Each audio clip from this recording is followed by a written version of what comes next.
않을까 싶어 이렇게 사연을 남깁니다. 저희 집은 동네에서 맛집으로 소문난 국수집을 했습니다. 할머니의 할머니 때부터 해온 3대째 이어받은 국수집이었죠. 이렇게 긴 세월 동안 고집스럽게 맛을 지켜온 덕에 아직까지도 많은 분들이 찾으시고 그 부모님이 자식들을 데리고 오고 또 그 자식들이 커서 부모가 되어서 또 자식들을 데리고 오는 대대로 단골 손님들을 둔 맛집이었죠. 전 대학을 졸업한 후 평범한 직장에 들어가 사무보조로 일하고 있었습니다. 그래도 제 주변 친구들에 비해 학력이 높은 편이어서 지금이야 사무직 쪽에서 근무한다고 하면 별 볼 일 없다고 생각할지도 모르지만 그때만 해도 여자가 직업을 가지고 있었다는 것 자체가 큰 자부심을 가지고 살아가던 때였어요. 그렇게 회사 생활을 3년 정도 했을 무렵 그 회사에서 만난 남편과 결혼을 하게 되었답니다. 사내 연애였는데 나중에 결혼을 하려고 보니 시아버님이 그 회사의 대표님이시더라고요. 워낙 자상하고 따뜻한 남편이었기에 결혼을 결심했던 것이었는데 시아버님 되실 분이 회사의 대표님이라는 사실에 조금 많이 놀랐습니다. 그렇게 결혼을 좀 어렵게 허락받았고 막상 결혼을 하니 시부모님들이 정말 너무너무 잘해주시더라고요. 그래서 제가 시부모님과 있었던 일들을 친구들에게 말하면 에이 그런 시부모가 어딨어 말만 그러시고 안 해주시겠지 라며 안 믿는 눈치였지만 시부모님들은 정말로 저를 딸같이 생각한다는 말만 하시는 게 아니라 진짜 귀하게 대해주셨죠. 제사 음식도 다 본인들이 먼저 차려놓고 저를 부르셨고 귀한 며느리라며 몸에 좋은 음식들은 전국 팔도를 다 뒤져서 구해다 주시곤 했거든요. 정말 세상 천지에 이런 시부모님이 있을까 꿈에서나 볼 수 있지 않을까 싶었던 분들이셨죠. 그런데 여기엔 반전이 숨어 있었습니다. 이게 전부 다 검은 속내를 숨기기 위한 연기였더라고요. 제가 상상이나 할 수 있었겠나요? 아무튼 그런 성향인 시부모님들에 비해 남편의 동생, 그러니까 저에겐 아주버님이시죠? 아주버님은 조금 무뚝뚝하셨어요. 살뜰하고 자상하고 조금은 수다스러운 남편에 비해 말수도 적고 내성적인 분이셨죠. 그리고 저희 남편은 시아버님을 무척이나 따르고 좋아했습니다. 그 이유는 자신이 닮고 싶어 하던 지금 말하자면 롤모델이라고 하나요? 그런 거였기 때문이었죠. 그래서 매일 자신의 아버지만큼 성공하는 대표가 되고 싶다며 아버지가 너무 존경스럽지 않냐는 말을 했죠.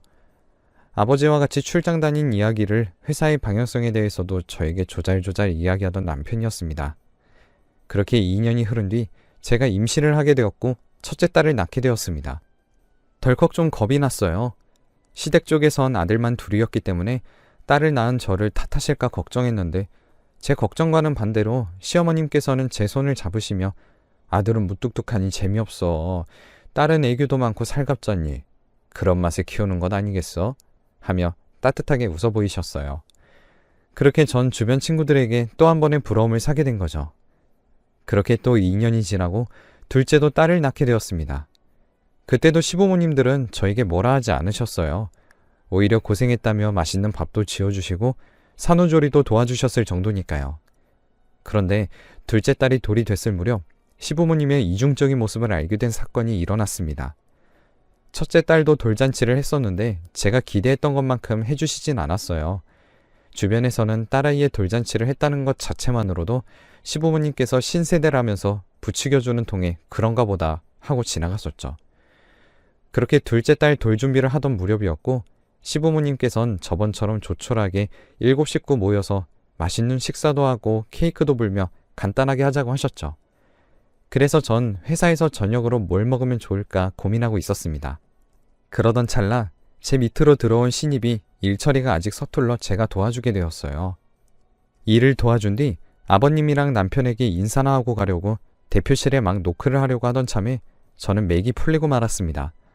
본의 아니게 아버님이랑 남편이 하는 대화를 엿듣게 되었거든요. 아버님은 남편에게 이제 네가 원하는 결혼 생활을 한번 해봤으니 이제 내가 소개하는 참한 여자랑 결혼해 라며 천한 집안이랑 결혼했다면서 남편을 아주 호되게 꾸짖으시더라고요. 저는 그 길로 눈물을 펑펑 흘리며 그곳을 빠르게 떠났습니다. 그렇게 집에 와서 펑펑 울며 생각해보니 이상한 점이 한두 군데가 아니긴 했어요. 워낙 시부모님들이 좋은 말씀도 많이 해주시고 챙겨주셨기에 그냥 넘어갔었는데 지금 생각해보면 그래서 그랬던 거였구나 싶은 것들이 있었거든요. 조각난 퍼즐이 맞춰지는 기분이 들었습니다. 남편이 시부모님께 처음으로 제가 여자친구라고 소개하는 자리에서 아버님을 보고 깜짝 놀랐던 이유가 있었어요. 회사 여직원들 사이에선 시아버님 평이 그리 좋질 못했거든요. 겉으로는 우린 모두 다 한 식구야 하면서도 은근히 여직원들을 하대하는 면이 있으셨죠. 특히 자신이 보기에 조금 부모님의 집안이 안 좋거나 학벌이 안 좋으면 더 하대하셨어요. 근데 그게 참 딱 꼬집어 말할 수 있는 것들이 아니라 그냥 눈빛이나 표정으로 표현하셨죠. 그래서 마냥 편한 대표님은 아니셨거든요. 제가 처음 인사를 드렸을 때도 조금 못마땅해 하시긴 했습니다. 예전에 제가 면접을 봤을 때 아버님께서는 기억하시지 못하겠지만 부모님께서 국수집을 한다는 사실을 알고서는 얼마나 못 배웠으면 국수집을 하셔? 라며 그걸 농담이라고 사람 면전에 대고 껄껄 웃으시면서 비아냥거렸기 때문에 걱정을 많이 했고 저도 그래서 시아버님에 대한 감정이 좋지 않았거든요. 그 때문에 시아버님도 처음에 많이 반대하셨는데 워낙 남편이 저 아니면 안 된다고 난리를 쳤다고 하더라고요. 그래서 두 손 두 발 들고 허락하신 결혼이었습니다. 지금 생각해보면 그냥 남편이 저한테 그렇게 콩깍지만 안 씌웠어도 결혼까진 하지 않았을 텐데 후회가 되기도 하네요. 어쨌거나 저도 그런 남편의 행동에 더 믿음이 갔습니다. 그래서 결혼을 했던 거였고요. 결혼 이후에도 걱정이 태산 같았지만 시어머니와 시아버님께서 저에게 제 생각과 달리 정말 잘해주셨어요. 남편 말로는 어머님과 아버님이 보면 볼수록 제가 진국이라며 사람 잘 들였다고 좋아하셨다고 했어요. 그래서 그런지 아버님은 제가 첫째 아이를 가지자마자 몸을 아껴야 된다며 일도 못하게 하셨었죠. 그리고 또 한 가지 사건은 저희 친정이 국수집을 한다고 말씀드렸는데 시댁이랑 굉장히 가까웠어요. 바로 집 앞이어서 1분 정도면 왔다 갔다 하는 거리였죠. 시부모님은 대대로 역사적인 집안과 결혼했다며 저희 부모님이 만드신 국수도 워낙에 좋아하셨습니다. 하루는 잠깐 엄마를 보러 국수집에 들렀다가 시부모님이 생각나서 국수를 포장해 가져다 드렸는데 며칠 전 시부모님께서 저희 친정어머니 김치가 너무 맛있어서 벌써 다 먹어버렸다는 말이 떠오르더라고요. 그래서 국수집으로 다시 돌아가서 김치를 챙기고 시댁 근처에 도착하니까 시어머님이 나와서 방금 제가 드렸던 국수를 음식 쓰레기통에 버리는 건 아니겠습니까? 저는 그래도 그때까지만 해도 내가 잘못 봤겠지 하며 뛰는 가슴을 진정시켰지만 매번 제가 갖다 주면 음식물 쓰레기통에 버리시더라고요. 시댁이 이렇게 앞과 뒤가 다르게 행동하게 된 이유가 따로 있었습니다. 아버님이 워낙 정치에 관심도 많으셨고 사업상 여러 정치인들과 두루두루 지내다 보니 자신도 정계에 진출할 생각을 하고 계셨었죠. 그래서 대외적으로 이미지 관리를 정말 잘하시는 분들이셨어요. 정말 위선자들도 이런 위선자들은 없을 겁니다. 그 정도로 철저하게 관리하셨거든요. 그래서 말이 새어나갈까 싶어 저에게도 잘해주는 척을 하셨었던 거죠. 이 사실을 알게 된 이상 시부모님들과 얼굴을 마주치는 것이 힘들어졌습니다. 앞에서는 웃으며 세상 누구보다도 착한 천사인데 돌아서면 제 욕을 하고 제 친정을 흉보고 낮잡아 보는 게 치가 떨리더군요. 차라리 그냥 욕을 하고 대놓고 싫어했으면 이렇게 배신감을 느끼지도 않았을 텐데 말이죠. 그래도 저는 지금이라도 알게 된 게 천만다행이라고 생각했고 그냥 저도 똑같이 앞에서는 좋은 며느리인 척만 하면 되겠다고 위안 삼았어요. 그런데 제가 둘째를 가질 무렵부턴 시부모님은 제가 시댁에 방문하는 것을 더욱 꺼려 하시더군요. 이유는 잘 몰랐었지만 잘 됐구나 싶어 저도 신경 안 쓰고 살았습니다. 그렇게 제 아이들이 5살, 3살 정도 됐을 무렵 큰 사고가 났어요.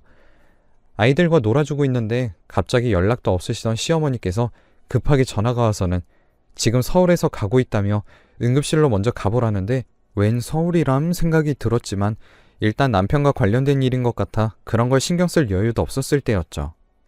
그렇게 응급실로 갔고 거기서 시아버님의 마지막 모습을 보게 되었습니다. 남편과 시아버님은 출장을 다녀오겠다며 서울로 가셨었거든요. 그런데 무슨 이유에서인지 남편의 자동차가 말썽을 피우는 바람에 갑자기 차가 왼쪽으로 돌진했고 그대로 전복되었다고 하더라고요. 그래서 조수석에 타고 계셨던 아버님이 크게 다치셨고 입원한 지 3일 만에 돌아가셨어요. 남편은 다행히 의식을 회복했지만 척추 쪽 손상이 심했고요. 결국 남편은 하반신이 마비되었습니다. 하지만 저는 왠지 모르게 남편은 일어설 수 있겠다라는 희망이 있었고 좌절하고 있던 남편을 혹독하게 일으켜 세웠어요. 그렇게 매일 재활에 매진했습니다. 이제는 제가 가장이 되었다 보니 부모님 국수 가게로 돌아가 도와드리고 저녁 늦게 돌아오면 남편 재활을 돕곤 했었죠. 처음 1년 정도는 정말 힘들었습니다. 그도 그럴 게 남편은 몸도 마음도 거의 죽어 있었거든요. 아버지가 자기 때문에 돌아가신 것이라며 자책도 많이 했고요. 그렇게 믿고 따라오던 아버님이셨으니 자신의 반쪽이 떨어져 나간 것처럼 삶의 의지도 없었고 힘을 내지도 않았습니다. 저는 남편에게 당신이 이러고 있으면 우리 딸들은 어떡하냐고 빨리 힘내서 회복하자며 위로도 해보고 격려도 해봤지만 남편은 저에게 너 때문에 우리 아버지가 죽은 거야 라며 이젠 제 탓을 하기 시작했어요. 시어머니도 마찬가지셨죠. 너가 우리 집안에 들어오고 나서부터 잘못된 거였어. 우리 아들 인생까지 망쳤어 라며 저에게 욕을 하시고 물건을 던지기 시작하셨습니다. 저는 그래도 남편을 포기하지 않았어요. 오히려 그럴수록 남편이 빨리 회복할 수 있길 진심으로 바랬습니다. 정말 제가 그렇게 만들었나 싶었으니까요. 사람이 궁지에 몰리니 정상적인 판단이 안 되더라고요. 남편도 시어머니도 저에게 너 때문이라며 제 탓을 하니 그때 전 정말 제 탓인 줄 알았죠. 그래서 무릎 꿇고 어떻게 해서는 집안을 일으켜 세우겠다고 빌고 빌었습니다. 그렇게 욕을 얻어먹으면서도 남편의 재활에 힘을 썼고 그런 제 노력이 하늘에 닿았는지 재활을 시작하고 5년째 되던 해에 남편이 조금씩 걷기 시작했어요. 밖에서는 전동 휠체어를 타고 다녔지만 이제 집에서는 자신이 물도 떠먹고 화장실도 다녀오고 이런 것들이 가능해졌죠. 그리고 또 2년 후 제가 37살이 되던 무렵 갑자기 어머님이 쓰러지셨습니다. 위암이라고 하더라고요. 다행히 일찍 발견했던 터라 수술 후 재발하지 않도록 조심하라고 했습니다. 남편도 자기 엄마가 그렇게 쓰러져 병수발을 몇 번 해보더니 어느 날은 제 손을 잡으며 이렇게 힘든 일을 어떻게 5년이나 했어. 난 그렇게 원망하고 모진 말도 했는데 라고 말하더라고요. 정신을 차렸구나 싶었어요. 이제 제 짐을 벗어던진 기분이었습니다. 남편은 자기 병수발을 5년이나 해준 것만으로도 고맙다며 어머니를 돌보는 건 본인이 하고 싶다고 하더군요. 그래서 저희 집에서 한 30분 정도 떨어진 곳에 있는 전원주택을 제 명의로 구해드렸습니다. 저희 부모님께서도 사돈이 그렇게 됐는데 이렇게라도 도울 수 있는 게 어디냐며 흔쾌히 허락해 주시더군요. 그렇게 남편은 일주일에 3일 정도 어머니가 있는 주택에 가서 돌봐드렸습니다. 그런데 어머니는 제가 아직도 원망스러웠던 것일까요? 제가 가보려고 하면 절대 오지 말라고 하셨다고 하더라고요. 남편도 변했으니까 이번에도 기다리고 있으면 언젠간 마음이 풀리시지 않을까 하며 저는 딸들을 돌보며 바쁜 나날을 보내고 있었죠. 그런데 조금 이상한 일이 있었습니다. 어머니가 저희 집 국수를 별로 좋아하지 않으셨잖아요. 그런데 저희 집 국수를 찾으신다고 하더라고요. 꽤 자주 3인분씩 사갔습니다. 남편에게 물어보니 요새 건강을 조금 회복해서 그런지 입맛이 좋아졌다고 하며 너스레를 떨면서 말을 하길래 그냥 그런가 보다 했었죠. 그러던 어느 날 제 친정어머니께서 너도 좀 이제 쉬어라 하며 하루 정도 휴가를 주셨습니다. 여태 일만 하며 바쁘게 보냈던 터라 집에 누워있으니 무료하더라고요. 그날도 남편은 어머니를 보러 가야 한다며 바쁘게 집을 나섰고 저도 어머니에게 별로 그리 크게 애착은 없었지만 저희 집에서 구해드린 주택은 어떻게 생겼나 구경도 할 겸 그 주택으로 향했습니다. 그런데 제 두 눈을 의심하는 일들이 벌어졌어요. 혹시나 어머니가 산책이라도 나오셔서 절 보실 수도 있겠다 싶어 조금 멀찍이 차를 대놓고 보고 있었는데 남편이 휠체어를 끌며 나왔고 그 뒤에 어떤 처음 보는 여자가 나왔거든요. 남편 말로는 가끔 국가에서 지원되는 요양사분이 왔다 갔다 하신다고는 했는데 그분이신가 하며 쳐다보니 그 여자분과 제 남편이 연애하는 것처럼 다정하게 있더군요. 이제는 우리 집에도 평화가 찾아왔구나 하며 안심하고 있었던 찰나에 두 번째 뒤통수를 맞게 된 거죠. 벌벌 떨리는 손으로 간신히 차를 끌고 집으로 들어와 생각을 했습니다. 먼저 확실한 증거가 필요하다는 생각이 들었죠. 그래서 남편이 들어왔을 때 어머니랑 같이 산책 가는 시간을 넌지시 물었고 그 집이 언제 비는지 알아냈어요. 저는 그렇게 집안의 사각지대에 CCTV를 설치해 두었습니다. 그리고는 얼른 나오려고 했는데 제가 정말 충격적인 사진을 보게 되었죠. 제가 임신을 해서 일을 그만두던 해에 제 자리에 들어온 신임 여자가 있었거든요. 그 여자가 떡하니 어머니랑 제 남편이랑 사진을 찍어 가족 사진처럼 두고 있더라고요. 아주 살림을 차린 거죠. 그때 봤던 여자분이 바로 그 신입이었던 것입니다. 숟가락도 젓가락도 밥그릇도 모든 것이 새 세트였습니다. 너무 기가 막혀 붙박은 듯 서 있다가 일단 빨리 집으로 돌아와 몰래카메라를 켰는데 이제 막 3명이 집으로 들어오더군요. 정말 모르는 사람들이 보면 그냥 화목한 며느리와 시어머니 사이였습니다. 시어머니는 아들에게 이제 그만 이혼하고 새애기랑 합치는 게 안 낫겠어? 8년이나 널 기다렸는데 라며 이야기를 하셨죠. 그 여자도 남편에게 그래 오빠 나 너무 오래 기다렸잖아. 오빠가 나 고생할까봐 그 여자가 병수발 해줄 때까지만 기다리자고 했는데 이게 대체 몇 년째야? 라는 이야기를 듣는데 정말이지 소름이 돋더군요. 그러자 제 남편이란 사람이 다 너 행복하게 해주려고 이러는 거지. 나도 그 여자랑 눈 마주치는 것도 싫어. 라며 질색팔색을 하는데 정말이지 그때의 심정을 뭐라고 표현하면 좋을까요? 누군가가 제 목구멍에 주먹을 넣은 것처럼 숨이 안 쉬어지고 눈에서는 폭포수 같은 눈물이 흘러내렸습니다. 전 터져나오는 울음을 참으며 그들의 대화를 다 들었습니다. 듣고 보니 더 기가 막히더군요. 남편은 시아버님이 돌아가셨던 그 해에 죽은 아버님의 소원을 들어줘야겠다고 마음을 먹었고 자기 아버지를 이렇게 만든 저를 가만두면 안 되겠다고 생각을 하고 복수를 준비했다고 하네요. 교통사고로 몸만 다친 게 아니라 머리도 어떻게 된 것 같았어요. 그래서 서울로 올라오라는 그 불륜녀에겐 지금의 저에게 복수를 하고 돌아가겠다고 기다리라고 한 거고요. 그렇게 회복이 되고 집까지 척척 사다 주며 시어머니 요양까지 해주니 남편은 이거다 싶었나 봐요. 더 뜯어낼 건 확실히 뜯어내서 셋이서 하하호호 할 생각만 하고 있더군요. 더 이상은 저도 참을 수가 없었습니다. 더 확실한 증거를 잡아 큰 벌을 받게 해줘야겠다고 생각을 하고 다시 그 주택으로 향했죠. 처음에 누가 들어오는 소리가 들리니 여자가 방 안으로 쏙 들어갔는지 보이지 않았습니다. 저는 다 알고 왔으니 허튼 소리 할 생각하지 말라고 했었죠. 그때 시어머니가 저에게 네 팔자가 그렇게 사나운데 너 같으면 그런 네 옆에 내 아들 어떻게 두겠어? 라며 눈을 흘기시더라고요. 저는 눈물이 났습니다.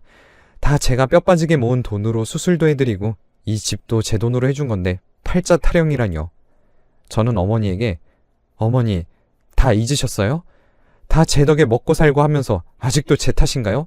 지겹지도 않으세요? 했더니 어머님은 눈을 더 흘겨뜨시며 내가 너 드리고 나서 얼마나 예뻐하는 척하면서 살았는데 우리 새애기 드리고 눈치 보며 이뻐하느라 아주 혼났다. 그러니 나도 이런 보상받을 권리가 있어. 천한 집안 출신 거둬줬더니 어디서 버르장머리 없이 굴어? 라고 이야기를 하더군요. 그때 방 안에서 그 여자가 나왔습니다. 그 여자는 오히려 제 눈을 똑바로 보며 얘기했어요. 아니 그냥 조용히 이혼했으면 이런 꼴도 안 봤을 텐데 하며 혀를 차더군요. 전 기가 막혔습니다. 저는 더 큰 잘못을 잡기 위해 질문들을 그런 쪽으로만 했죠. 도대체 언제부터 시작된 거야? 라고 물으니 그 여자가 순순히 다 이야기했습니다. 시아버님께서는 절 무척이나 좋아하셨어요. 제 집안은 교육계 집안이었거든요. 절 회사에 들이신 이후부터는 계속 자기 아들과 만나보라며 권유하셨죠. 그렇게 저희는 그때부터 만나게 된 거예요. 회사 사람들도 저희가 진짜 부부인 줄 알고 있었는데 라며 웃더군요. 그렇게 얘기를 다 듣고 종합해보니 시아버님께선 제가 출산하고 눈에도 안 보이니 남편에게 계속 선자리를 주선하셨다고 해요. 사실 결혼 허락받은 것도 공개적 결혼식을 올리지 않겠다는 조건으로 저희끼리 조촐하게 혼인신고를 하는 것으로 허락을 받아냈으니 회사 사람들은 알 리가 없었죠. 또 시아버님이 워낙 학벌이며 집안을 따지시니 저랑 결혼한다고 해도 안 믿긴 했을 겁니다. 참 제 입으로 이런 말하니 씁쓸하네요. 아무튼 그게 다 이유가 있었던 거였죠. 그러면서 남편에게 원하는 결혼 한번 해봤으니 이번엔 정말 가문을 위한 결혼을 하길 원하셨고 저 몰래 새살림을 차렸던 거였어요. 새살림을 차린 그 여자네 가족은 서울 분들이시다 보니 그냥 주말 부부로만 지낸 줄 아셨고 서로 지인들이 겹칠 일이 없으니 사람을 붙여 알아보려고 하지 않은 이상 알 수가 없었던 거였죠.